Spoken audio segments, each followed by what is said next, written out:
radio for the Agile community. www.Agile.FM.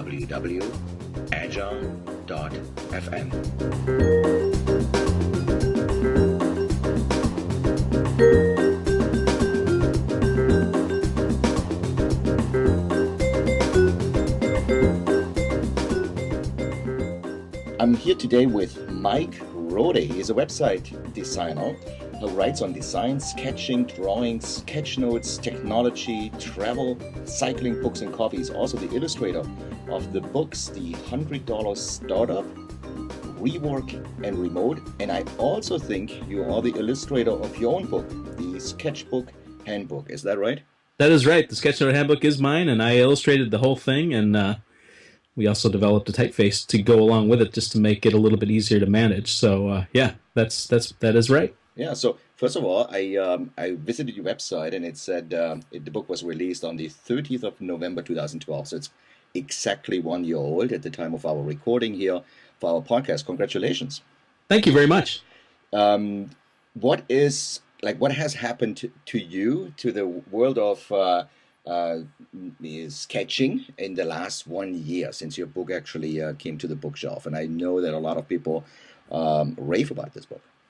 Well, I think it's been very successful. My editor actually called it phenomenally successful. I can't even say that word because it seems to be continuing to move by gauges of reviews. Amazon, there's over 100 reviews, and they're very positive. My advance that I was extended by the publisher has been earned out, and now we're earning royalty. So that's another indicator that it's doing well. And I continue to see people mentioning in social media, either showing the book or showing their sketch notes. And I've got a huge backlog on the other site that I run that's related to it, the Sketchnote Army, where I feature either first-time sketchnoters or people that try sketchnoting out, and we try to feature as many people as we can from as many places as we can. There's a huge backlog there, so that's another indicator that it's definitely a movement and it's doing well. Yeah. So before we start talking about some very specific topics, maybe there are some listeners on it who do not even know what that sketching would even be. How would you describe to somebody brand new to this topic what you do and what that book is all about? Well, I describe it as notes plus. So I don't discount handwritten notes whatsoever. The idea is that you take the handwritten notes that you already do and you add to them, hence the name Notes Plus. So you take the same text that you write and you simply add visuals to them. So, for instance, icons to help represent maybe a deadline or a task or something you should pay attention to. And this allows you to scan back through your notes and see important tidbits. So that's maybe a very basic level of what sketch notes can be, all the way to more complex, highly drawn imagery, so where maybe the visuals actually dominate and then the notes around it are text to annotate that image. So it can go any way from one end to the other of that spectrum. And it's really, the third component is, in a lot of cases, being aware of what's valuable and important and resonates with you as you're hearing it and capturing those things. So one of the big reasons that I came to this method of taking notes was I used to take notes almost like a court reporter. So I had this giant book, I had a pencil so I could erase mistakes, and I would capture everything that was said in a meeting or a conference or whatsoever, to the point that I had these huge pages full of very detailed notes, which I assumed that I would go back and draw meaning from in the future, but never really did.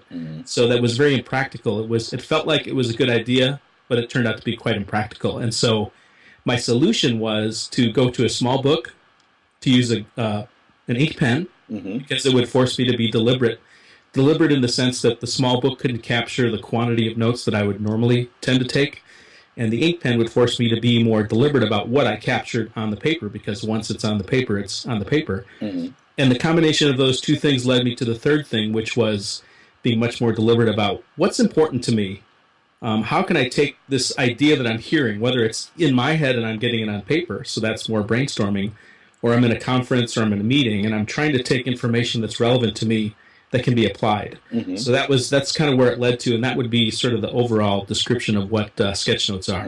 So if you weren't on this podcast right now as somebody to talk to me about notes and sketching and everything, and you would be just an observer or listener, you would be one who would actually do some visual notes here in the background while we're talking and capturing those important things we're talking about.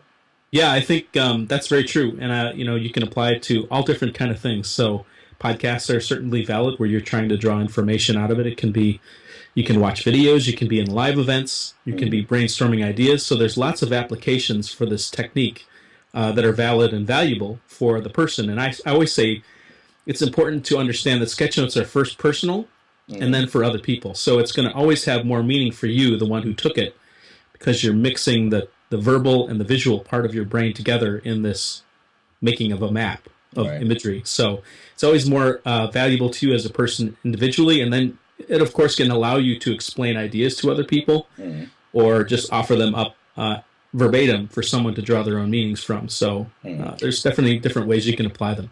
So next time I'm in a big meeting with project managers, executives, and we're all sitting around a big boardroom table, and there's this one person sitting at the table who takes graphical notes. That could be you. So this is not a person daydreaming or drifting away from the actual meeting. That is somebody taking important notes. Right, yeah, exactly. And I'm even to the next level of trying to teach others to apply these techniques at the level that they are comfortable and able to do it for themselves, to make their own notes more Mm, rich and more memorable so that when they go back they remember more of the meeting and the mm. things that are important are captured. Yeah. Well, absolutely. Let's go to that part where you teach people. That's the book, the sketchbook handbook. The book itself is actually there's a paper version and there's a video version. That's right. There's actually quite a few versions, which is both a blessing and a curse. In the sense, it's a blessing because any way you would like the book, you can have it. So there's a PDF version, there's a Kindle version, Mm, there's a print version. There's also a print version with an online video, and the online video can be either bought separately as a download or viewable online or as a DVD. So as you can see, there's all different ways you can get the content, which is great, mm, but it makes it more complex in describing it. So yes, there is. I wrote a book and designed it. It's quite visual. mm, Lots of my drawings are in there. I took my handwriting and turned it into a typeface, so it allowed me to make modifications that I knew would come in the publishing process. So that helped. And now that typeface is available also for purchase too. So if you like it, you can mm, use it in your own stuff. And then I used a friend of mine, Brian, who's local here. I'm in Milwaukee, so he's a filmmaker, and he helped me capture the idea of the books in a film form. And he's really good at documentary film. So it's like a documentary film. We do some on location mm. stuff in the videos where I actually go on site to watch someone speak, and then you see me actually sketchnoting, and you can sort of see what things I'm letting go and what things I'm deciding to capture. That can be valuable. Hmm. So I just yesterday actually heard somebody make a reference very similar to I think what you're mentioning here is saying you can't really learn swimming from reading a book. Yeah, So how would that relate to sketches? I mean, we're reading a book about sketches. Is that video with it? Is that more like a complimentary thing about like, her, this is really how it's being done? Is that an essential thing, or do you think the book itself is self-standing and can help people to get started with this? well, the content is similar in both. So we're trying to use each medium in its best capacity. So, for instance, in the book, one of the things we can do is show lots of samples of other people's work. So you can see how some other people have produced sketch notes and used their own style to capture their ideas. We also focus a lot on activity. So the book is very brief and to the point, and the intention of the book is to get you thinking about ideas and how to do them, and then challenges you to act on them. So, for instance, Hmm. in the back, there's quite a few worksheets on how to draw simple lettering that you can do quickly and yet can be bold. Talk about how do you draw faces and how you can capture um, emotions very simply with just a few lines. It talks about how to draw simple shapes and objects using square, circle, line, triangle, and dot, and then challenges you with a worksheet where you are given words and then you're challenged to draw them from your memory. Hmm. So it's a combination of ideas. It's really a handbook and a reference book in a sense where we show you some concepts and then we challenge you to try them. So the idea is that you are applying this stuff immediately. Hmm. Um, Wonderful. I mean, I've we just recently actually I organized a conference and we had some visual recording there. We just Mm-hmm. felt like that would be an awesome technique to have somebody actually. I don't know if they're notes or not, but it was a visual recording of a presentation. if even your sketching be different from visual recording? In a lot of ways, they're quite related to each other. I would almost call them cousins. And Mm-hmm. what's really interesting is I developed the sketchnoting approach just on my own. And then after it got moving, I discovered that there was something called graphic facilitators and graphic recorders, which just sounds like someone you had large scale piece in the front of the room, and Mm-hmm. they're taking in information and capturing it on this big board for everyone to see, and then later maybe they would take photos and share it. Mm-hmm. So they're using a lot of the same principles.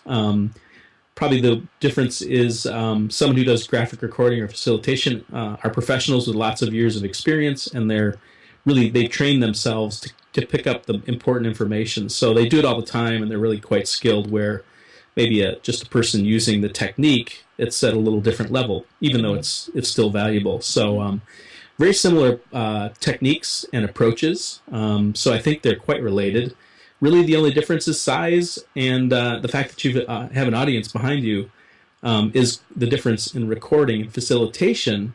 It's even to another level. That person who does the drawing is actually running the meeting and facilitating and making sure that people are, having a voice. So if someone is quiet in the corner, they might draw them out and have them voice their opinions and capture that information. So that's really tough. It's a very highly sought after professional skill. And I don't know if I could do that or not. I'm more focused on the capturing, so that's definitely a high level skill. So, Mm-hmm.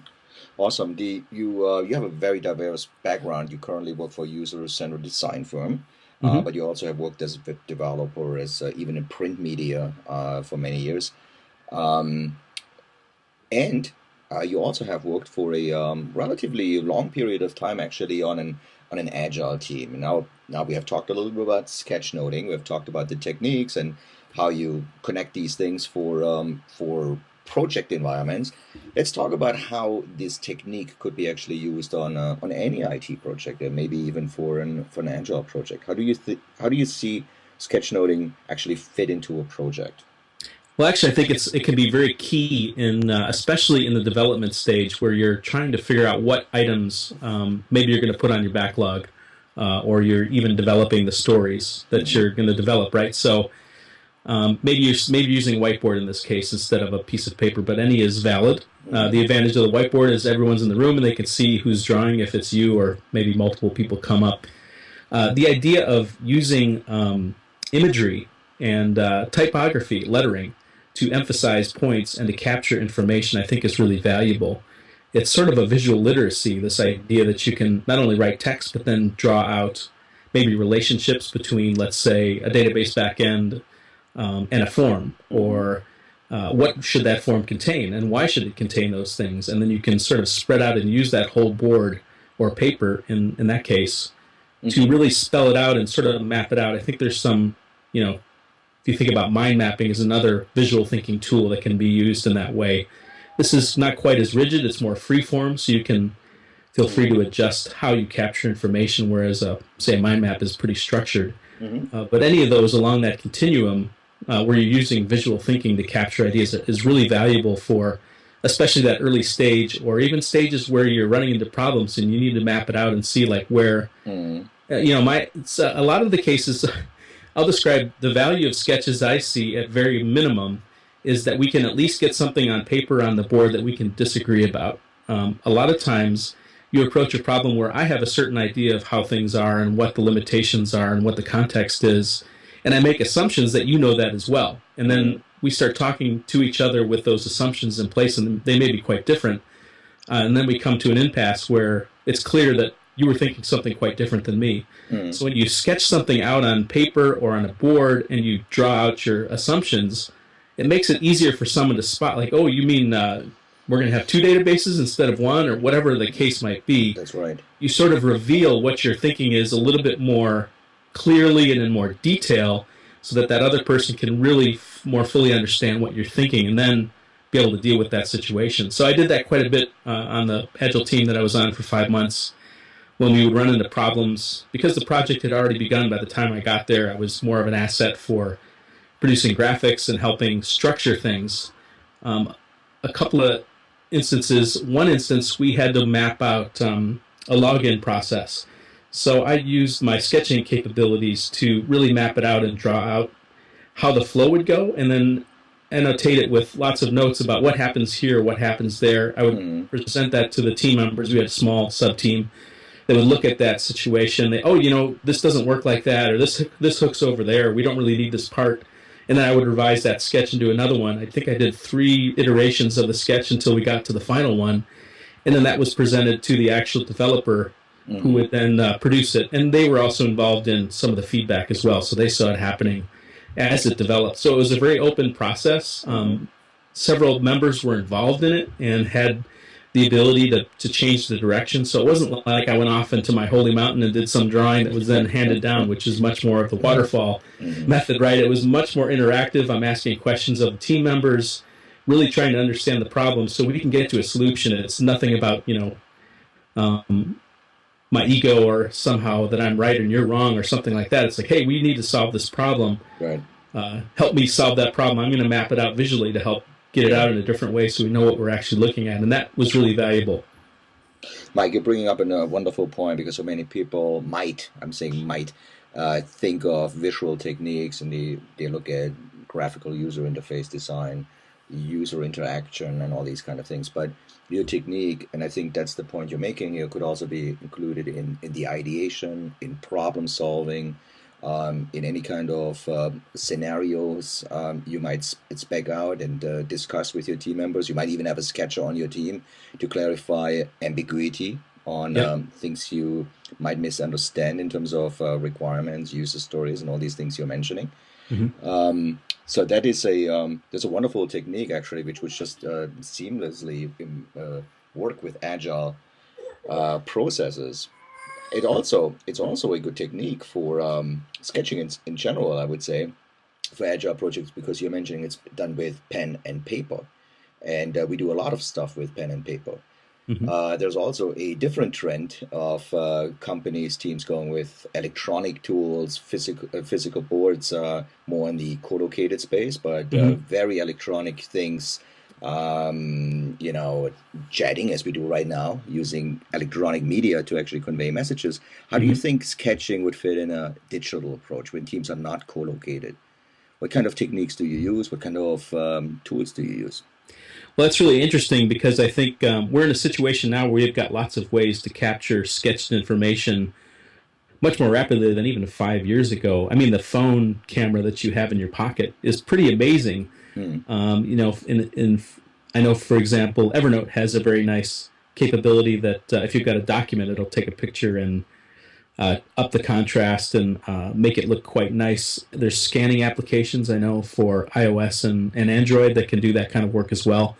So, for instance, if you did a sketch on a board or in a notebook, you could take a photo with your phone camera, mail it to yourself, and then upload it to these shared spaces. Maybe it's even converted to a PDF in that workflow, and then you can annotate it with additional notes and have discussions going on top of that as well. So, I mean, there's the ability to get it in is actually becoming much easier to get to. But so I think that actually opens things up quite a bit. The fact that you can have drawings together maybe in a small team and then present it to a larger team simply by scanning it or taking a photo and then putting it up on a board and maybe presenting it for a larger group and then having a discussion.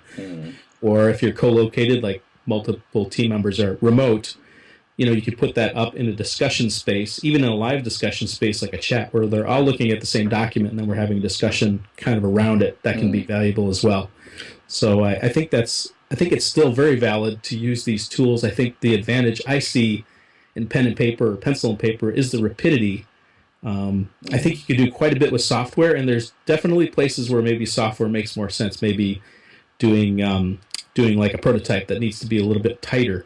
But there's a lot of places where the rapidity of pen and pencil on paper can still beat it, and I think it also opens up your mind. I think there's a tendency with software, I know for me, to fall into ruts and to do things the same way because it's the way I know, where paper is much more open, like you can imagine more, and you're not being limited by thinking in software terms too quickly. So if you have the opportunity, you would start, even for somebody out there maybe experimenting with this, even in a distributed environment, you would still, your origin would be still paper and pen, and you would take it, you would scan, and you would take digital representations from that. Yeah, I think so. Yeah. I think, even if let's say you did a lot of this and maybe the camera is not practical or it's a little bit too much of a hassle. I mean, there's Canon scanners that run on a USB port that can be moved around to any team member. I just had a look at this really interesting little portable scanner called a Doxy Flip, which is a little flatbed scanner that runs on batteries and uses an SD card for scanning, and then you can stitch those images together. So Wow. Even in that space with scanning, there's quite a bit you can do with just really simple scanners for under $100 pretty quickly. So it's definitely some value there. All right, awesome. So this is really helpful information. I do want to close our podcast with one question, which is recently on a previous episode on Agile.FM, there was one question we addressed, and it was like, I can't draw. And we clarified that as we can't, you can't draw well. So there's a huge difference between drawing, not being able to draw, and the actual ability of drawing well. What if somebody cannot draw well? What kind of tools are out there for somebody who's like, I want to do some sketchnoting? Are there any stencils? Are there any kind of templates you're using to make the life of the ones who are not so good drawing well a little bit easier? Like me.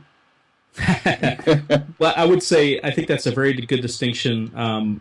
When I do talks, either the 1 hour or the longer talks, a lot of people, that's a hang-up, is that they feel that they can't draw. And I'm quick to point out exactly what you say. You can't. It's not that you can't draw; that you feel that you can't draw well, or you don't have the experience in drawing like you may have in another space. So it's really something that can be learned.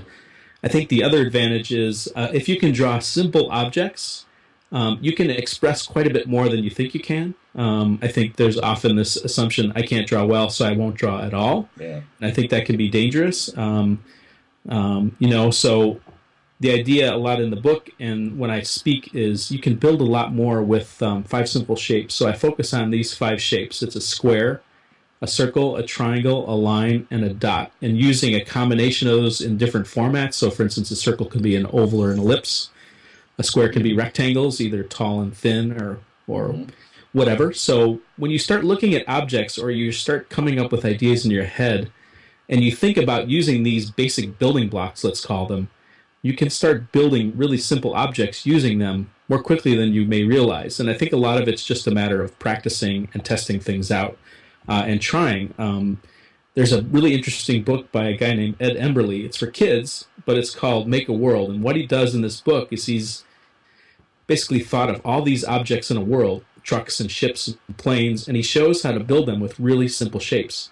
So that can be a really valuable thing, because I think what we're getting to is when we're doing this visual thinking, we're trying to capture ideas. We're not trying to be Van Gogh or something. We're not trying to be great artists. We're not going to hang this stuff in galleries necessarily. It's all functional work, functional tools that get us to their means to an end, right? You're solving problems, and you maybe store it for later, but it's likely once you solve the problem with a sketch, it's not going to be used again. So I think moving to the idea that, hey, if it's good enough to express the idea and for me to express my thinking, that's really the key of it. And not so much that it's great art or anything like that. And sort of moving past being embarrassed about it just being basic art is a really key thing. We address that in the book right away. And I think that certainly helps people move to the space where they just give it a try. And the funny thing is with sketchnoting is often people who are not artists do better with sketchnoting because they're not as hung up on trying to capture every detail. So there's definitely advantages to being not a proficient artist at first, because you are more open to accepting and trying things out than someone who maybe gets hung up on getting every noodly detail right. So I think what we have explored is sketchnoting is a wonderful technique. I've browsed around your website. I saw your examples. I think we also explored the opportunities, how it could be included in agile development in particular. That's what we want to address here.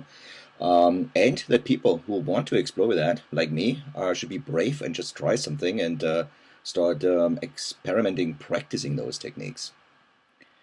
Yeah, I think that's a good point of view. And what I can do, if you have show notes for the podcast, I can certainly provide some links. We have one that's all of the exercises from the book have been captured in a PDF that you can download and print out if you like, and then start exploring these ideas And I'd be happy to give away to a listener a copy of the book if you'd like, and ship it to them, so we can have a little gift for someone if you'd like to do that. So, well, let's do it like a contest. There we go. The first person listening to this podcast, getting to this moment, and sending me an email, will receive the book. It has to be the first person. Awesome. Thanks for offering, Mike. Mike, how else could people get in touch with you? What's your website, and what's your Twitter handle? Well, my website is rohdesign.com, ROHDESIGN.com, and I'm quite active on Twitter, so that's probably the best place to find me and see what I'm thinking about sharing, doing, and that, again, is Rohdesign. So pretty much anywhere you go where Rohdesign is, you'll probably find me, Instagram, Flickr, and those kind of places. So those are the two I would recommend. Awesome. Thank you, Mike, and it was great talking to you, and thanks for sharing your thoughts around sketchnoting. And hopefully it just generated a couple of new ideas for our listeners out there experimenting with this technique in an Agile project. Well, thank you, Jochen. I appreciate it, and thanks for having me on. Thank you. Thank you for listening to Agile.FM, the radio for the Agile community. I'm your host, Joe Krebs. If you're interested in more programming and additional podcasts, please go to www.agile.fm. Talk to you soon.